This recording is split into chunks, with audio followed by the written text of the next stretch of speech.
Soomaaliya cudud qaran diyaarintooda si weyn u socota waxay ku soo jeedaan dhulkii ay u dhasheen ciidii xuduntoodu tiilay waxay soo socdaan iyagoo ku gaashaaman qalab iyo aqoonba waxay ka simayeen damqashada raadadkii ay qulubtooda ku reebeen hadimooyinkii cadaawaha cidina aanay ka nabad galin ee muddo tirsiga halaagiyo dhibtiisu gashay gugii 16 Soomaaliya waxa gabaabsi ah warwar kasta oo hore looga qabay in mar uu laga kaco halkii lagu kufay daraad nayaayiro dhab loo jeedaalinaya la isla wada yaqiinsan yahay yididiilo dadaal lagu kabay baa dhan kastaba ka socota dhisma ciidan oo dheeliya xagal daac ka dheer yahay ayaa si xawliya ku socda waa dabada'yartii dalkan u dhalatay waxay galeen ciidamada kumanaan iyo kumanaan ku labisan aqoontii militariya tiknoolajiyadii u dambeysay ayaa dalka ku soo jeeda kumanaan kale waxay ku sii qulqulayaan faramaha cadaawaha dalku wuxuu ku wada jiraa 4 marxaladood oo isbarkan xaalad dagaal oo u muuqata in si dhab ah loo guddoonsaday ka taqalluska al-shabaab yagleelidda cudud qaran oo ahmiyadda koobaad labaad saddexaad iyo afraad ba laga dheehanayo in la siiyay dhismaha ciidamada la dagaalanka musuqmaasuq iyo reform aan hal meel ku eekeen waxaa dheer intaasi tirtirka aragtiyihii guracnayd ee adduun weynaha idilkii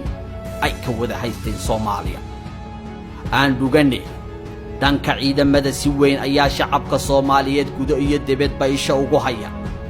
in ciidamo dhismayaan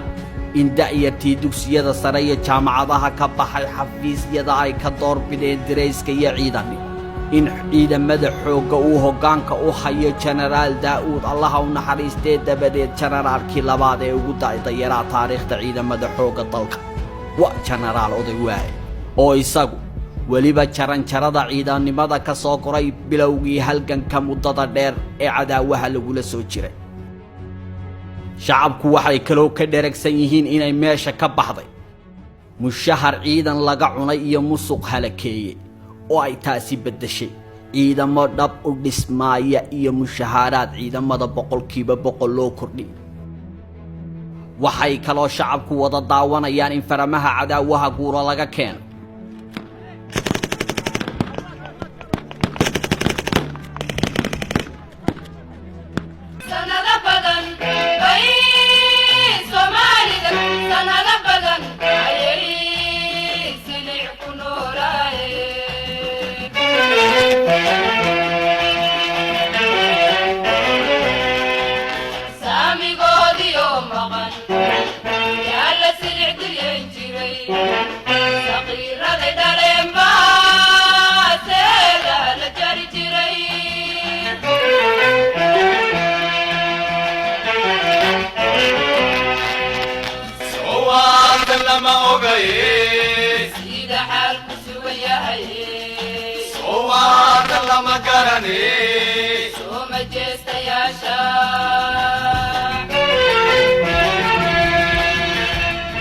iyo in su'aalaha haatan taagan ay qayb ka yihiin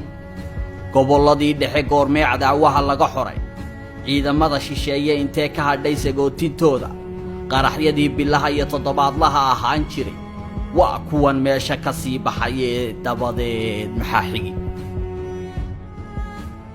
hase ahaatee aynu eegne dalku kolkuu doraadumay dabadeed la jabay dhanna aanu nabadgelin ciidamada qalabkooda iyo xoryahooduba ay israaceen waa tii laga dhigay galangal iyo goobaare haddaba kamanaanka daayartee soo dhammaystay aqoonta commandosta military ciidamada ka kooban cirdhul iyo badba ee hormo dalka ugu soo wajahan marka laga yimaado faramaha cadaawaha ay ka dagaalgalayaan xaggee loo diyaarshay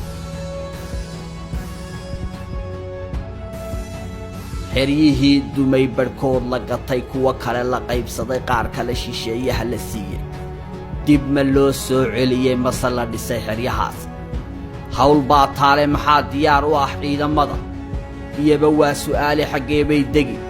dalku xaalad dagaal buu geli wuuna ku jiraaye si cadaawaha dagaalkooda looga biyo keeno iyana waa su'aal kale maxaa u qorshaa cisbitaaladii dumee damdaguugan iyo digaandagaha laga dhigay doraad tani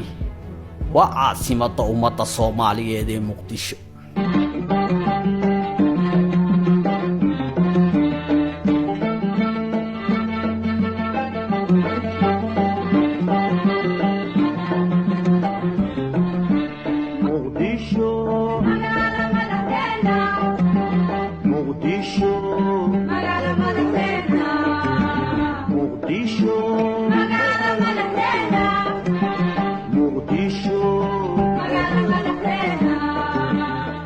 horuu socod geedi nololeed iyo dib u dhis aan baqa laga qabin inuu bariiqdo ayaa ka socda ciidamada xeryihii dumay dib badankooda loo dhisayaa oo shaqaa socota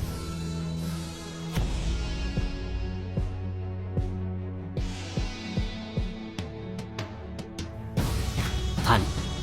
waa xeradii dimaayo oo diyaarinteeda waxba aanay ka dhinayn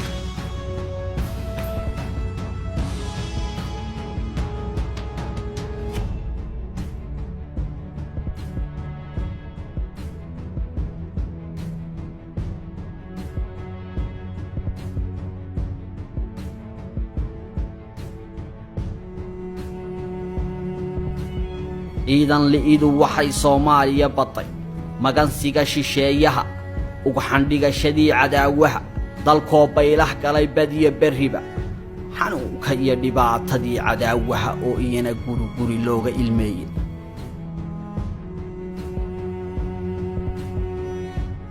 waxaynu diiradda wada jir u saari doonaa maxaa ka lilaahiya dib u soo noolaanshaha iyo diiladii naxashka saarnay